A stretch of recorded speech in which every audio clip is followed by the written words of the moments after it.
Hi, my name's Scott, the Miniature Maniac, and in this video we create the greatest miniature painting studio that I can manage.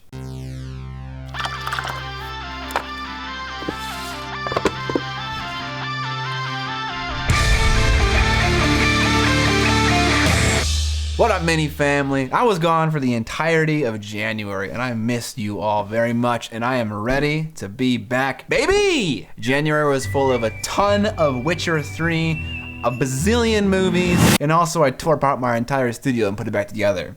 Let's talk about that third one. Usually all change is encouraged by some kind of problem, so let's start there. What problems am I trying to solve with this new studio renovation? Problem number one. As you grow and acquire tools and materials, your organization starts to deteriorate. I have so many of these little plastic drawers crammed with useful stuff and stuff I might not use ever. It would be great to have a central location for all my useful hobby stuff with some room to grow. Problem number two. My hobby area, editing area, and shooting area are all in one space. This can tend to get a little cramped. My space can sometimes feel a little like a jungle gym. At any time, I might accidentally hang myself on a loose XLR cable. Furthermore, my desk is against a wall, which makes getting a camera anywhere other than behind the desk almost impossible. So here's the new plan. I'll move my desk off the wall to the center of the room. Now I can place the camera in front of my desk and behind it also, and have one nice big wall behind me to play with. Because of this, I'll need to move my editing station somewhere else, otherwise I'd have two big black monitors blocking my shot. I'll put that stuff upstairs in a bedroom.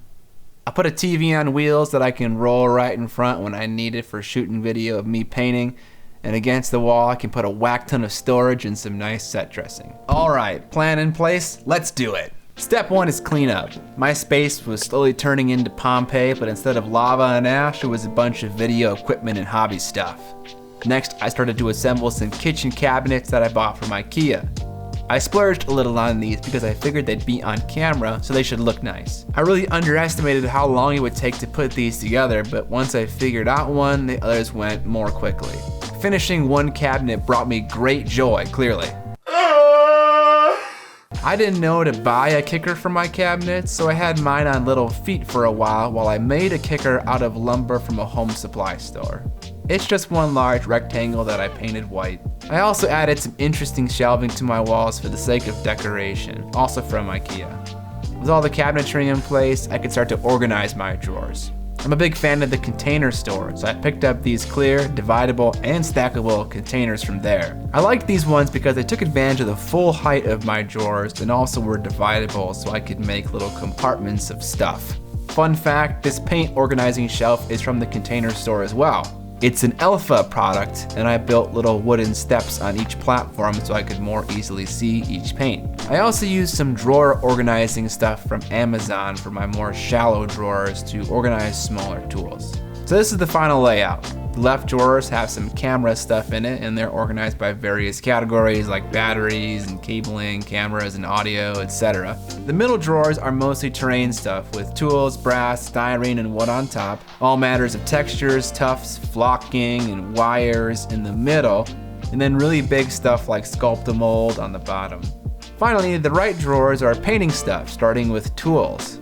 Opening this drawer makes me feel like James Bond.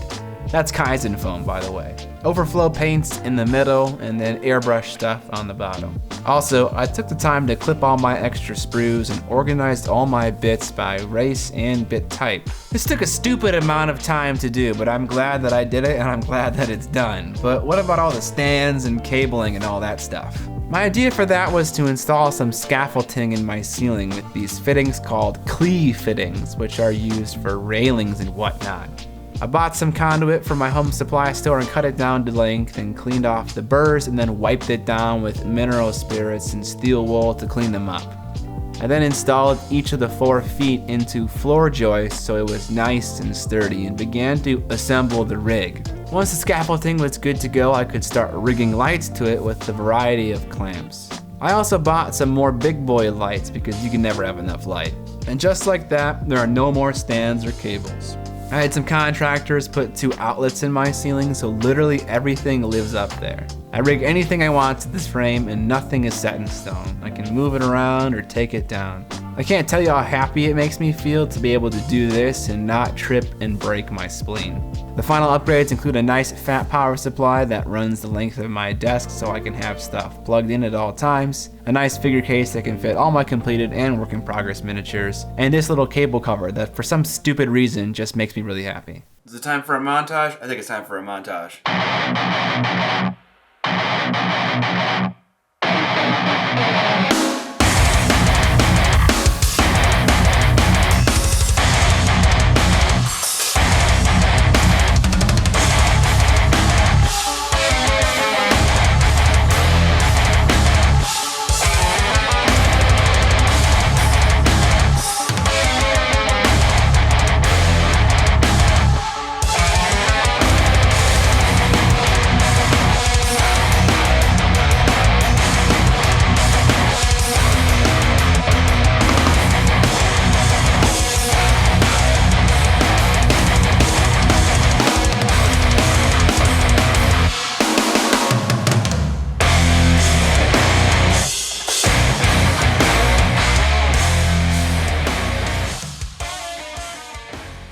This was not easy, and it certainly was not cheap, and the only reason that I'm able to make such an awesome space to work in is because of the donations of my wonderful patrons, who I want to shout out right now.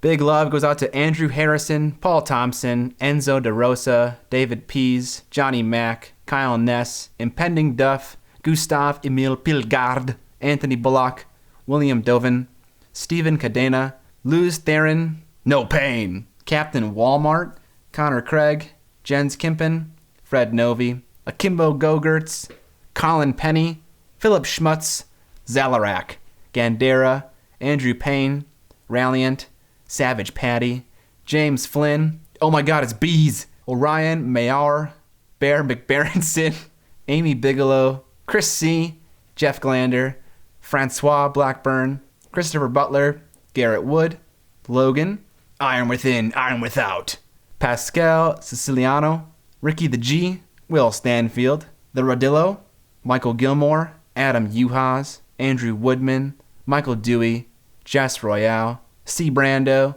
Corey Robinette, and Alexander. Thank you so much to my new patrons and all of my existing and old patrons. If it wasn't for your guys' contributions, I would still be a software engineer and not be doing this kind of stuff full time and even considering making an awesome space like this. So thank you so much. If you guys want to support the channel and help me invest in big upgrades like this, you can do so by finding a link in the description. You get a lot of fun rewards like access to my Discord community, early release videos, and also suggesting topics for me to do videos on sometime in the future.